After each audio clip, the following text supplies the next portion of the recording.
10 tanda-tanda kiamat besar yang disebutkan oleh Nabi SAW. Urutan yang pertama dari 10 ini adalah keluarnya Dajjal. Ini urutan pertama.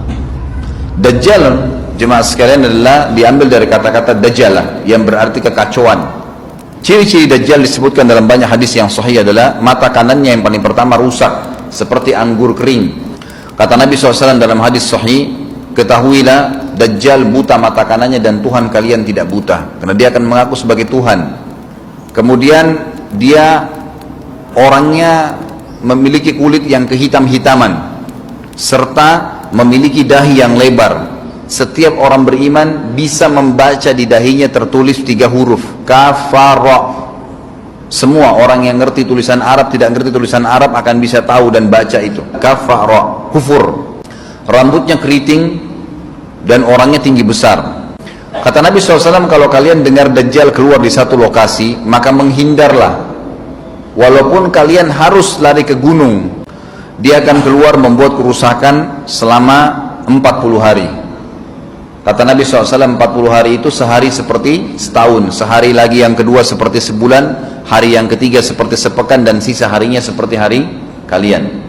Dia akan keliling muka bumi semuanya. Dan kata Nabi SAW, seluruh bumi ini akan dimasuki oleh Dajjal, tidak tertinggal satu lorong, gang, jangankan kota atau desa, kecuali Dajjal akan masuk ke dalamnya, kecuali Madinah dan Mekah. Tidak bisa dimasuki oleh Dajjal. Kata Nabi SAW dalam hadis sahih, karena di setiap pintu gerbang Mekah dan Madinah malaikat menghenuskan pedangnya dan menghalau Dajjal sehingga Dajjal tidak bisa masuk.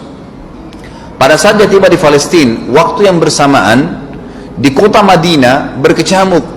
Kaum muslimin sepakat semua keluar untuk mengejar Dajjal dan membunuhnya. Keluar dari kota Madinah satu orang yang namanya seperti namanya Nabi Muhammad SAW, Muhammad bin Abdullah, dan dia dari turunan Nabi SAW juga. Dan orang ini punya julukan Mahdi, dikenal dengan Imam Mahdi.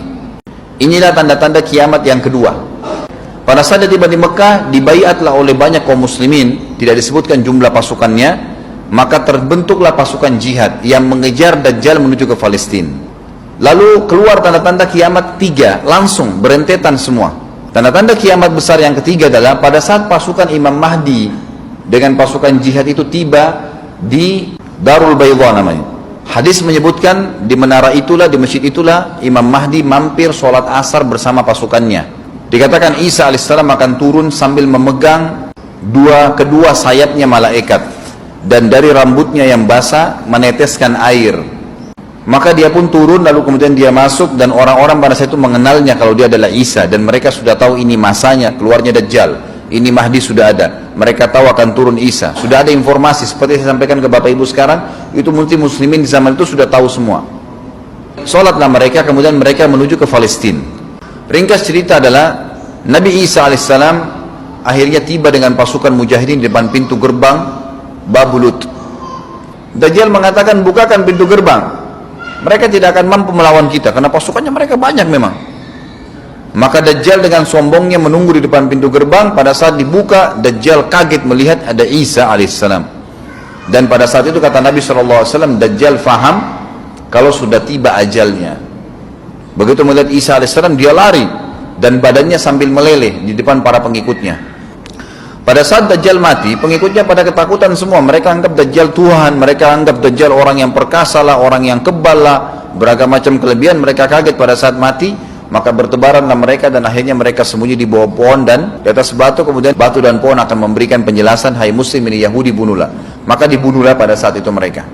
Lalu Nabi Isa AS memimpin di muka bumi. Dan kata Nabi SAW, pada saat itu Islam, agama Islam yang dibawa oleh Nabi SAW akan masuk ke semua rumah di muka bumi, gak tersisa.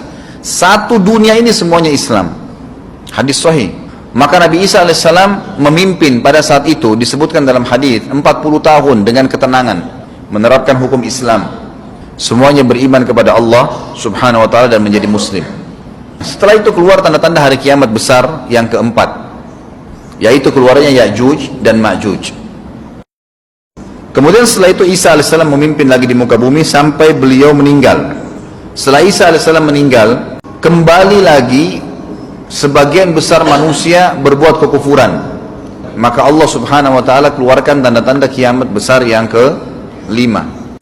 Yang kelima ini adalah keluarnya hewan atau binatang melata. Binatang melata ini disebutkan dalam hadis yang sahih riwayat Bukhari, bahwasanya Allah SWT akan keluarkan, tapi tidak disebutkan dari bumi mana dia keluar. Dia akan keluar hewan melata yang bisa berbicara seperti manusia dan badannya dipenuhi dengan bulu. Allahu a'lam bagaimana. Kemudian dia datangi orang-orang yang kufur tersebut dan menasihatin dan mengingatkan mereka.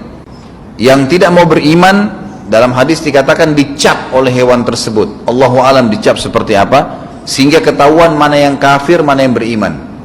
Terus dia keliling di muka bumi, tapi tidak disebutkan berapa lama. Lalu kemudian Allah lenyapkan si dabbah ini.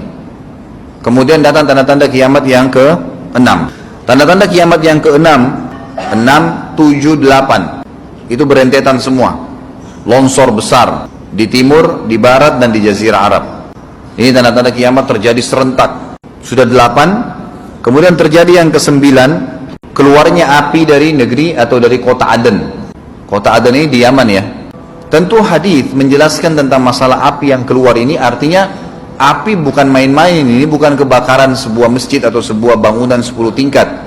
Api ini bisa menghalau manusia untuk jalan karena panasnya.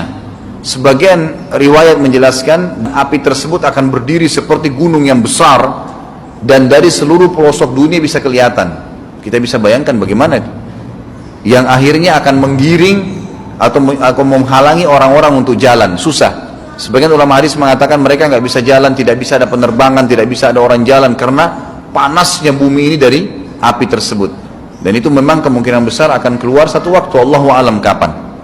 Dan yang terakhir, tanda-tanda kiamat sebelum ditiup sangkakala adalah terbitnya matahari dari tempat terbenamnya. Dan ini sudah terakhir sekali. Makanya kata Nabi SAW, taubat akan diterima sebelum matahari terbit dari tempat terbenamnya. Artinya selama yang lain itu masih ada, masih bisa taubat. Kalau sudah itu, sudah sulit.